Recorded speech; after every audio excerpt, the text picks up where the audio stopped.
दूर दूर से आए हुए प्रेमी भाई बहन, बहुत सौभाग्य की घड़ी है। आज हम लोग थोड़ा सा समय निकाल करके एक दूसरे के साथ आज के इस समय में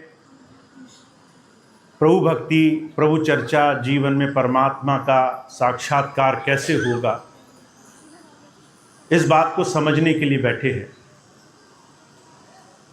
आप सबको मालूम है, जैसे जैसे समय बदल रहा है, आधुनिकता चरम सीमा पे पहुंच रही है। जैसे जैसे कलयुग का तेजी से बढ़ावा बढ़ रहा है, भक्ति के मायने, परमात्मा को जानने के, जुड़ने के मायने बदल रहे हैं। अगर आज आप अपने बच्चों से पूछेंगे कि वो भक्ति का तरीका जो हमारे पहले आए हुए पूर्वजों ने किया होगा, वो तरीका हम करें, तो उस तरीकों से जुड़ना उनके लिए आसान नहीं है।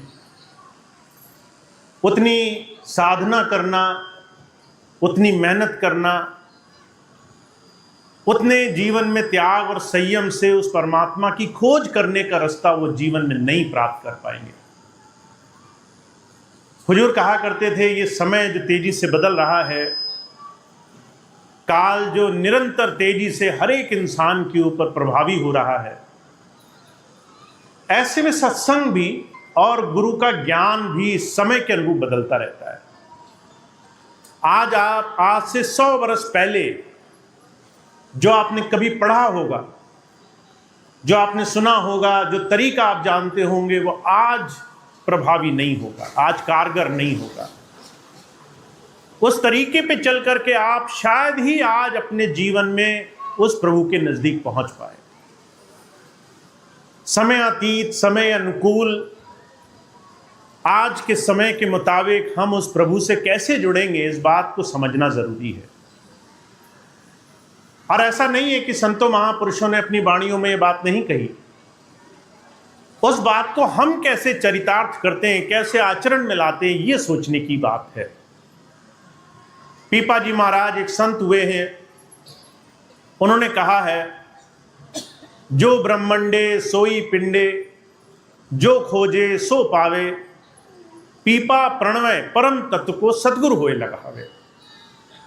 जो ब्रह्मांड में है, हम तो सिर्फ पृथ्वी के बारे में जान रहे हैं, जो यूनिवर्स में है, दूर दूर तक नक्षत्र नक्षत्र, आकाश गंगा, दूर दूर तक के जितना भी इन आंखों से हम देख सकते हैं, इस पूरे यूनिवर्स का, इस पूरे ब्रह्मांड का जो भी सार, जो हमारी समझ से भी परे है, उसका एक सूक्ष्म रूप, उसका एक बारीक रूप आपके पिंड में दिया हुआ है, आपके शरीर के अंदर है।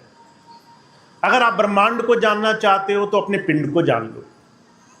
सारे दुनिया के सुख देखना चाहते हो तो अपने शरीर के अंदर जाने का तरीका सीख लो। सीधी सी बात है। अगर आप अपने अंदर जाने का तरीका, सूक्ष्म रूप में जाने का तरीका नहीं सीख पाए, तो ये ब्रह्मांड आप पार नहीं कर पाओगे। आप कोशिश भी करोगे तो भी इस ब्रह्मांड के एक कतरे के बराबर भी ज्ञान जीवन में, इस ज्ञान तक पहुंचने का रास्ता इस जीवन में संभव नहीं है। कबीर साहब ने बहुत जोर देकर एक बात को कहा है, हमारे और आपके जीवन से इसकी तुलना करने के लिए।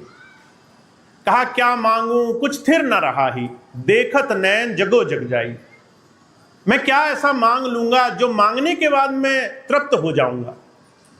ऐसी कौन सी चीज मुझे मिल जाएगी जिसको मिलने के बाद मुझे लगेगा कि अब कुछ पाना शेष नहीं रहा, सब कुछ मिल गया? ऐसी कौन सी चीज होगी?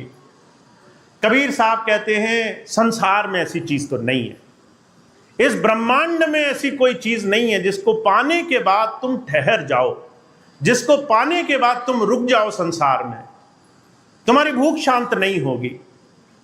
इसलिए उन्होंने कहा, देखत नैन जगो जग जाए। तुम्हारे आंखों देखते देखते ये सारा संसार तुम्हारे आंखों से निकल जाएगा, पर तुम्हारी तृष्णा नहीं मिटेगी, तुम्हारी भूख नहीं मिटेगी, तुम्हारे अंदर संतोष संताप नहीं आएगा। नहीं मानते हो? उदाहरण दे रहे हैं।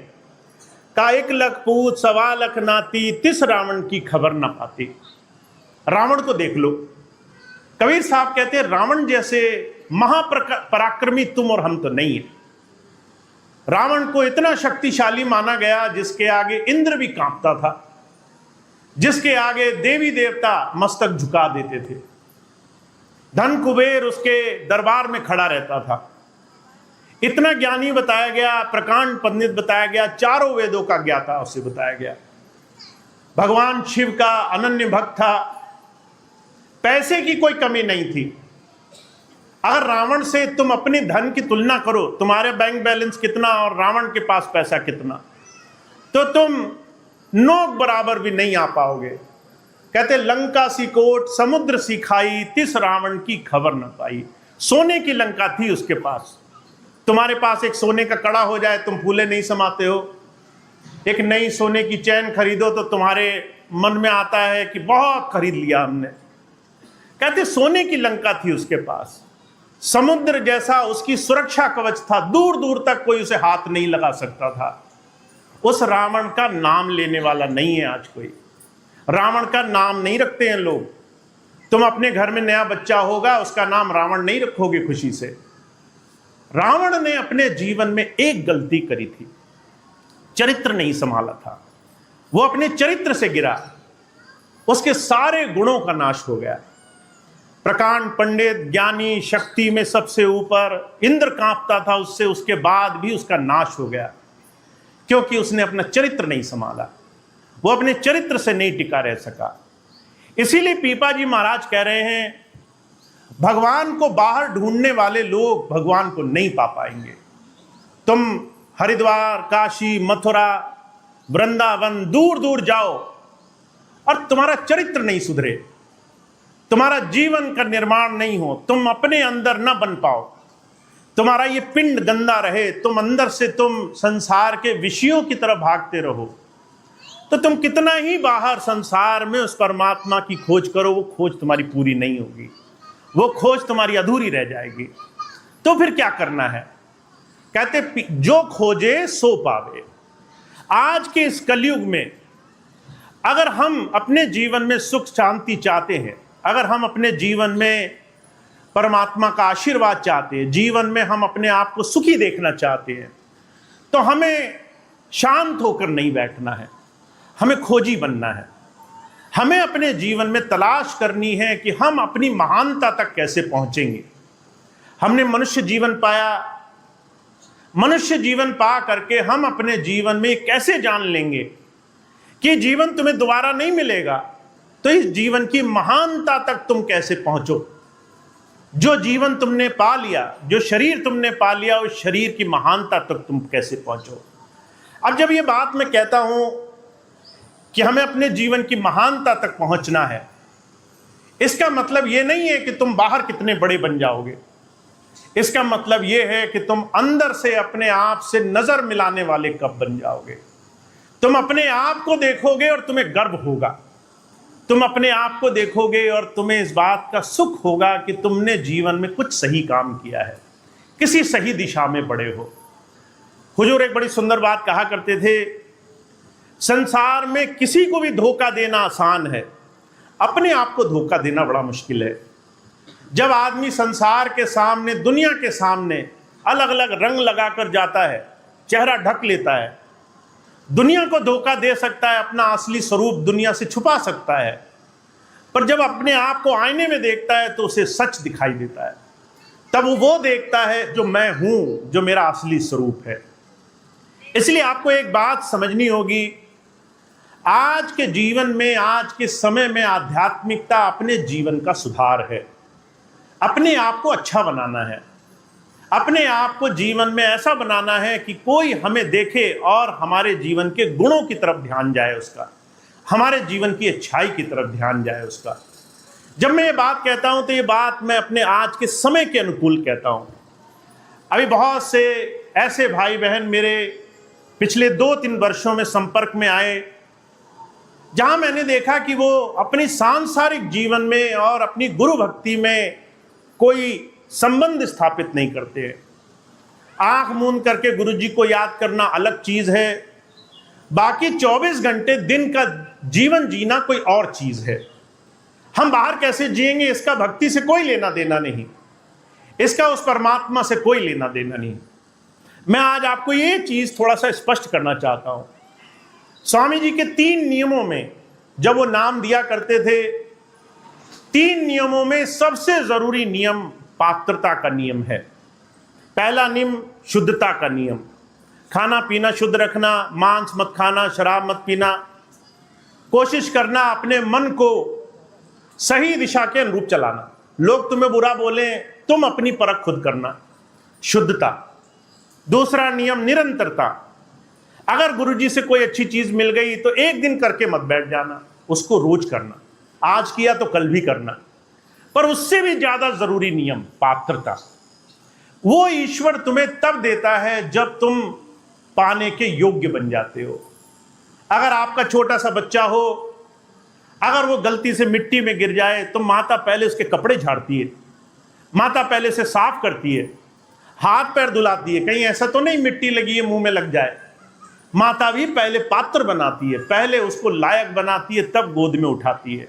ऐसा नहीं है कि वो वैसे गोद में उठाकर प्रेम नहीं कर सकती, पर उसे उसको अच्छा साफ सुथरा पात्र बनाना उसके प्रेम की सबसे बड़ी निशानी है। जब हम किसी से प्रेम करते हैं, उसके अंदर अच्छाई बढ़ाना चाहते हैं, उसके अंदर अच्छाई लाना चाहते हैं। जब प्रभु हमसे प्रेम करता है, वो हमें सही दिशा में ले जाना चाहता है, हमें अंदर से वो बनाना चाहता है जिससे हम उसके गुणों को धारण कर सकें। इसीलिए हुजूर कहा करते थे, पात्र बनने के लिए आज के इस कलयुग में किसी संत, किसी महापुरुष, किसी सदगुरु की शरण में जाने के बाद उससे कुछ पाने के लिए तुम्हें तैयार होना पड़ेगा। तुम जो मांगते हो उससे ज्यादा तुम्हें पाने के योग्य बनना पड़ेगा। अगर गुरुजी तुम्हें कुछ दें, वो चीज तुम संभाल कर रख सको। अगर वो तुम्हें दया दें तो वो दया तुम संभाल सको, वो तुम्हारे हाथ से न फिसल जाए। अगर वो तुम्हें वैभव दें तो तुम गलत आदतों में वो वैभव ऐसे ही न गंवारा कर दो। अगर वो तुम्हें समृद्धता दें, बहुत बड़ा बनाए, तो तुम अपना बड़प्पन ऐसी ही गलत चीजों में न खोदो। वो तुम्हें कुछ देंगे तो तुम संभालोगे कैसे? तुम्हें संभालना आना चाहिए। उसके लिए पात्रता का नियम आज के इस कलयुग की सबसे बड़ी देन है। और पात्रता को और मैं आसान शब्दों में सुनाना चाहूं, आसान शब्दों में आपको बताना चाहूं, तो आप ऐसे समझ लो कि आप अपने जीवन में क्या बन गए। अगर आप 2 चीजें समझना चाहो जो गुरु आपसे चाहता है, तो सिर्फ 2 चीजें हम अपने जीवन में अगर धारण कर लें तो काम बन जाएगा। पहली चीज, हम क्या बन गए। दूसरी चीज, हम अपने पीछे क्या छोड़ गए। अगर आप जीते जी आज से बेहतर इंसान बन गए तो आपने गुरु की बात धारण कर ली, और आप अपने जाने के बाद कुछ ऐसा छोड़ गए कि लोग आपको जब याद करें तो उनके सर, उनका हृदय गर्व से ऊंचा हो जाए कि मैं ऐसे किसी परिवार का, ऐसे किसी व्यक्ति के परिवार का हिस्सा रहा जिसने जीवन में ये नाम कमाया, ये अच्छाई कमाई, जिसने ये बड़ा काम किया। हुजूर कहा करते थे, आज इन दोनों ही चीजों की मान्यता हमारे जीवन में बहुत कम है। आज इन दोनों ही चीजों का भेद, दोनों ही चीजों का भाव हमारे जीवन में बहुत कम है। अब ये बात मैं क्यों कहता हूं? मैं 3 साल से बहुत से हमारे प्रेमी भाई बहनों से मिल रहा हूं। जब सत्संगी भाई बहन सत्संग में आते हैं तो अपना सबसे सुंदर, सबसे अच्छा स्वरूप, अपना सबसे सुंदर चेहरा लेकर आते हैं। कभी आपने देखा सत्संग में आने के बाद किसी सत्संगी को किसी से लड़ते हुए?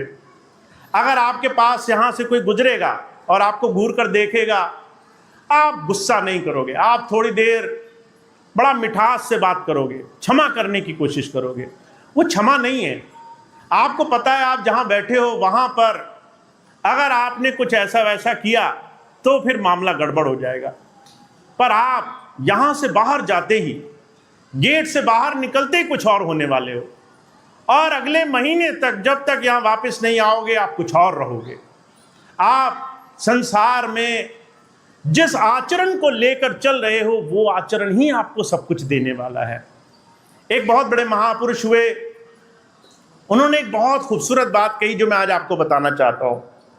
वो कहा करते थे कि if you always do what you did, you always get what you got.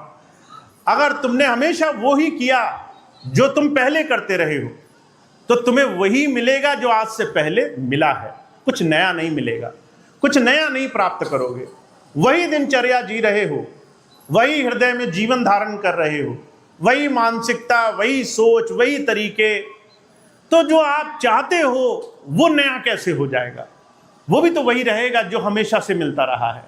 अगर वो निंदा मिली है, अगर वो बुराई मिली है, अगर वो तिरस्कार मिला है, अगर वो अवहेलना मिली है, अगर दूसरों की गालियां और दूसरों की गलत नजर मिली है, तो आज भी तो वही मिलने वाली है। तुमने कुछ बदला ही नहीं जो तुम्हारे जीवन में अच्छा हो जाए। हुजूर कहा करते थे, जो तुम पाना चाहते हो वो तुम्हारे नए कर्म में शामिल है। तुम नया काम कैसे करोगे? तुम नए तरीके से जीवन कैसे जियोगे? अभी कुछ दिन पहले की घटना बताता हूं मैं आपको। मैं बरेली की तरफ था, एक पारिवारिक दंपत्ति जीवन आया, पति और पत्नी। पत्नी बहुत परेशान, कहने लगी, भैया जी मैं बहुत दुखी हूं, घर में, परिवार में, दूसरे लोगों में एक बड़ी बुराई आ गई है। लोगों के सामाजिक जीवन में बड़ी नीचता आ गई है। शराब पीना, जुआ खेलना, बुरी संगत करना, शराब पी के लड़ाई झगड़ा करना, लड़ाई झगड़ा करके माँ और बाप को गाली देना। एक बहन तो ऐसी आई, मेरे को सच में बड़ा दुख हुआ इस बात से। एक माता आई, कहने लगी, भैया जी पति भी शराब पीता है, लड़का भी शराब पीने लगा। पहले पति हाथ उठाता था, अब लड़का हाथ उठाने लगा। मैंने जब उसकी बात सुनी तो मुझे बड़ा दुख हुआ। आप कल्पना करिए, एक माँ जो सब कुछ दे रही है परिवार को, उसको ऐसा परिणाम मिले, और वो भी हमारी किसी एक ऐसी आदत की वजह से, जिसकी वजह से हम अपने जीवन में दाना हुए घूम रहे हैं, अपने अंदर एक शैतान पाल रहे हैं, अपने अंदर एक पशु लेकर घूम रहे हैं। हुजूर कहा करते थे, तुम बाहर अपने परिवार से बाहर लड़ाई लड़ो, वो तुम्हारे जीवन में तुम्हारे जीवन की सुरक्षा माना जाएगा। तुम घर में लड़ाई लड़ो, वो तुम्हारे जीवन का सबसे बुरा कर्म माना जाएगा, सबसे बुरा तुम्हारे जीवन का रास्ता माना जाएगा। हम जब अपने जीवन में इतना ज्यादा संसारिकता में फंसते हैं, जब इतना ज्यादा विषय भोगों में विषाक्त जीवन जीते हैं, जब इतनी बुराइयों को अपने जीवन में धारण करते हैं, तो हुजूर कहा करते थे, आप इस चीज का ध्यान रखना, आप वो निकलोगे जो आप कभी कल्पना नहीं कर सकते। मैं हमेशा दो चीजें कहता हूं, हर एक इंसान अपने जीवन के असली स्वरूप को दो स्थिति में देख सकता है। वो क्या है? अगर आपने शराब पी ली तो आप समझ जाइए आप वो बनकर निकलेंगे जो आपका असली स्वरूप है। आपको कई बार बड़े शांत लोग शराब पीने के बाद बड़े अमानवीय दिखाई देंगे, बड़े दानव राक्षस जैसे दिखाई देंगे, लड़ाई झगड़ा मारपीट करते हुए दिखाई देंगे। दूसरी चीज पैसा, अगर ज्यादा पैसा आ जाए तो आदमी वो बन जाता है जो उसके गर्भ में उसने छुपा कर रखा होता है। आदमी पैसा ज्यादा पाने से वो बन जाता है जो उसके अंदर उसने छुपा कर रखा वो उभर कर सामने आ जाता है।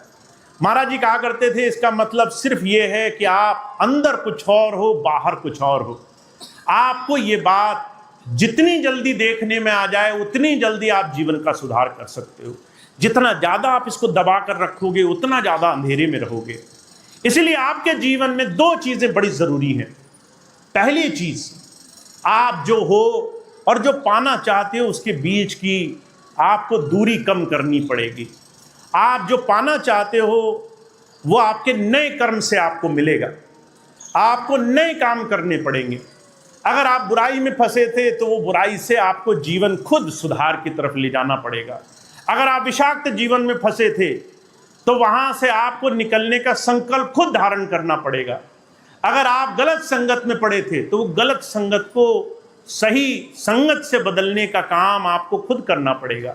जब तक आप ये बाहरी जीवन में नहीं बदलाव लाते तब तक आपके जीवन में उस प्रभु से कुछ पाने का रास्ता बड़ा दुर्लभ रहता है। और मैं आपको एक चीज और बता दूं, आपको लगता होगा कि यहां बहुत सारे लोग बैठे हैं, पर मैं आपको एक चीज बताऊं, इसमें से कुछ ही हैं कुछ गिने चुने ही हैं जो गुरु की बात पर जीवन जीने के लिए पूरी तरह से संकल्पबद्ध हैं, कुछ ही हैं। बाकी बहुत सारे लोग ऐसे हैं जो अपने और गुरु के बीच में इस मन को डाल करके तरह तरह से अपने लिए रास्ते खोजते रहते हैं। कभी ये रास्ता बनाएंगे, कभी वो रास्ता बनाएंगे, आसान कैसा हो जाए जीवन, इसके लिए वो जो सही रास्ता है वो छोड़ करके जीवन जीते हैं। अर्जुन कहा करते थे ये सबसे बड़ा कारण है कि हम कई कई महीनों के बाद भी जीवन में कुछ बदलाव नहीं ला सकते। तो हमारे और आपके जीवन में आज एक चीज समझनी बहुत जरूरी है। अब भक्ति सिर्फ धर्म स्थानों पर जाना नहीं रहा, किसी भगवान की मूर्ति के आगे सर झुकाना नहीं रहा, किसी बड़े बड़े धर्म स्थल पर जा करके स्नान करना नहीं रहा। अपने अंतर मन को, अपने जीवन को बदलने का रास्ता बना हुआ है। आपको अपना जीवन बदलना है और इसके लिए आपको संकल्प लेना है, इसके लिए आपको व्रत लेना है। आप कैसे अपने जीवन को दूसरी दिशा में ले जाना शुरू करोगे। तो जो एक ही बात कहते हैं पीपा जी महाराज, कहते हैं आपको सब कुछ मिल सकता है पर वो जब भी मिलेगा आपको अपने अंदर मिलेगा। आपको अपने अंदर आने का, अपने शरीर के अंदर टिकने का साधन ढूंढना पड़ेगा। उससे जुड़ने के लिए आपको जीवन में प्रयास करना पड़ेगा। और ये कैसे करोगे? आपकी खुद की लगन होनी चाहिए। बहुत से भाई बहन मेरे पास आते हैं, मुझसे कहते हैं कि हमने नाम लिया पर हम भजन पे नहीं बैठते। अभी हरिद्वार में मुझे एक भाई मिले, 10 बरस के बाद आए, कहने लगे भैया जी आप नहीं थे, हमारा सत्संग छूट गया, अब आप आए, हम दोबारा मिलने आए हैं। मैंने उनसे पूछा नाम याद है? कहने लगे नाम तो याद है पर हम भजन पे नहीं बैठ पाते हैं। हम आपसे पूछना चाहते हैं हमारा भजन में मन क्यों नहीं लगता। मैंने कहा ये सवाल तो मुझे तुमसे पूछना चाहिए, तुम्हारा भजन में मन क्यों नहीं लगता? जब तुमने नाम लिया तो तुमसे किसी ने जोर जबरदस्ती नहीं करी थी, तुम स्वेच्छा से नाम लेने आए थे। जब तुम नाम लेने आ गए तो तुम आगे भजन में क्यों नहीं लगते? ये सवाल तो मुझे तुमसे करना चाहिए।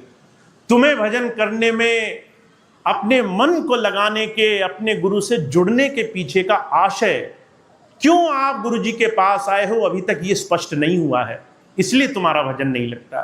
तुम्हें नहीं पता भजन तुम्हें क्या दे सकता है, तुम्हें नहीं पता गुरु भजन के माध्यम से तुम्हें क्या देता है, तुम्हें नहीं पता जब तुम 10 मिनट निकाल कर उसकी याद में बैठते हो तुम उसे क्या कहना चाहते हो, तुम उसे क्या बताना चाहते हो। अभी पिछले दिनों नामदान पर एक बहन बैठी थी, नाम लेने आई अपने घर वालों के कहने पे। मैंने उससे कहा तभी नाम लेना जब तुम्हारी खुद की इच्छा हो। कहने लगी भैया जी मेरी भी इच्छा है। मैंने कहा जब नाम लेने बैठो तो बेईमानी मत करना। अब ये बात सुनकर के उन्हें आश्चर्य हुआ। कहने लगी बेईमानी क्या होती है? मैंने कहा बेईमानी ये होती है जब तुम आंखें बंद करके बैठो और तुम अपने लिए दुनिया की चीजें मांगने लग जाओ। तुम उस प्रभु को क्या कहना चाहती हो? हमें 5 मिनट ही मिले 24 घंटे में, वो भी हमें अपने लिए ही मांगने हैं। हमारा घर परिवार, धन दौलत, रुपया पैसा, मान बड़ाई, पड़ोसी के सामने इज्जत हमारी, हम अपने लिए ही मांग रहे हैं। वो 5 मिनट भी तो हम निश्चंद भाव से अपने मालिक को नहीं दे पाए। हम क्या संदेश देना चाहते हैं? हे प्रभु, हे गुरु, मैंने नाम लिया पर तेरे लिए तो 5 मिनट भी नहीं मेरे पास, तेरे लिए 5 सेकंड की फुर्सत नहीं मेरे पास। हुजूर कहा करते थे जब तुम ये भाव लेकर घूमोगे क्या तुम्हारे मालिक को पता नहीं चलेगा तुम सच में क्या चाहते हो? तुम नाम से नाम के जुड़े हुए हो। 5 मिनट नहीं है तुम्हारे पास देने के लिए। जब तुम्हारे पास 5 मिनट नहीं है, सोच कर देखो, अगर तुम्हें जरूरत पड़ी, तुम मुसीबत में हुए, तुम परेशानी में हुए, तकलीफ में हुए, तब तुम्हें याद आई उनकी, और वो कहें जितनी देर तुमने मुझे दिए उतनी देर मैं तुम्हें दूंगा, तुम्हारे तो शर्म से तुम्हारा काम खराब हो जाएगा। तुम कहोगे हमने तो 1 मिनट भी नहीं दिया, 24 घंटे में 1 मिनट भी नहीं निकाला उनके नाम का। अगर हम भी 1 ही मिनट के अधिकारी बने तो हमारा काम कैसे बनेगा? मुसीबत ज़्यादा है, समाधान बड़ा छोटा है। हमें इस बात को समझना ज़रूरी है। जब हम किसी महापुरुष से नाम लेते हैं, वो हमें अंदर के नाम की कीमत समझाना चाहता है। तो आप और हम जिस गुरु से जुड़े हैं, वो गुरु हमें कहता है तुम्हारे सारे जीवन में सारी बीमारियों का इलाज तुम्हारे इस शरीर में है। सब रोगन की औषधि नाम, ये नाम बहुत कीमती चीज़ है। इस नाम को कमा कर देखो एक बार, इस नाम को रोज रोज याद करके देखो एक बार। और मैं हमेशा एक चीज़ कहता हूँ, आप दिन की शुरुआत करिए और सबसे पहले उठते ही, चाहे मुंह हाथ भी ना धोया हो, चाहे नहाए ना हो, चाहे कुछ भी ना किया हो, सबसे पहला काम करके देखो। अपना पूरा दिन अपने गुरु को, अपने मालिक को समर्पित करके देखो। आप उठो और उठते ही सबसे पहली चीज क्या कहो? हे स्वामी जी, हे प्रभु, ये आज का दिन मेरा तेरे चरणों में मैं समर्पित करता हूं। जो भी अच्छा होगा तेरी मर्जी, जो अच्छा नहीं भी होगा वो भी तेरी रजा मानूंगा। तू अगर मुझे अच्छा देगा मुझे स्वीकार होगा, मेरे साथ अगर कुछ बुरा होगा तो भी मैं तेरा भाणा, तेरी मर्जी मान करके स्वीकार कर लूंगा। मैं प्रश्न नहीं करूंगा, मैं उस पर सवाल नहीं खड़ा करूंगा, मुझे वो बात सहज स्वीकार होगी। और जब रात को सोने जाओ तो जो भी दिन भर में गुजरा उसके लिए धन्यवाद करना। 5-5 मिनट लगते हैं। जब आप 5 मिनट ऐसे गुरु जी की याद में लगाना शुरू करते हो, ऐसे उसकी तरफ देना शुरू करते हो, तब जाकर के इस पिंड के अंदर, इस शरीर के अंदर गुरु की कृपा हमारे जीवन में महसूस होती है। तो आप बहुत भाग्यशाली हैं। पर आपको पहले अपने जीवन का ध्यान देना पड़ेगा। पहले आप अपने ऊपर ध्यान दो। आपकी मन की स्थिति, आपका आचरण, आपका चरित्र, आपका जीवन, आपकी वाणी आपको क्या कह रही है, आप किस दिशा में जा रहे हो, उसका ध्यान दो। अपनी बात की कीमत रखना शुरू करो। अगर आप अपनी बात की कीमत रखोगे, अगर आपने गुरु को वचन दिया कि मैं आज से आपको समय दूंगा, और आप उस बात की इज्जत रखोगे, तो आप देखो आपके जीवन में बड़े से बड़े चमत्कार बड़ी आसानी से आपके जीवन में होने लग जाएंगे। तो मैं आज ज़्यादा तो नहीं कहूँगा, आप बहुत समझदार हैं, समझदार को इशारा ही काफ़ी होता है, ज़्यादा इस चीज़ को बताने की ज़रूरत नहीं है। पर अगर आपको अपने जीवन में गुरु को अपने अंग संग पाना है, आपको गुरु के नज़दीक रहना है, गुरु आपके नज़दीक हर काम में आपके मददगार हो, ऐसी स्थिति पानी है, तो आपको उससे अपना निजी प्रेम जोड़ना होगा। आपको निजी विश्वास और धारणा जोड़नी होगी। आपका गुरु आपके जीवन में ऐसा हो जैसा वो आपके जीवन में सिर्फ एक ऐसा है जो आपके जीवन में काम आ सकता है।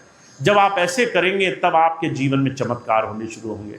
तो इतनी बात कह के मैं अपनी बात समाप्त करूंगा।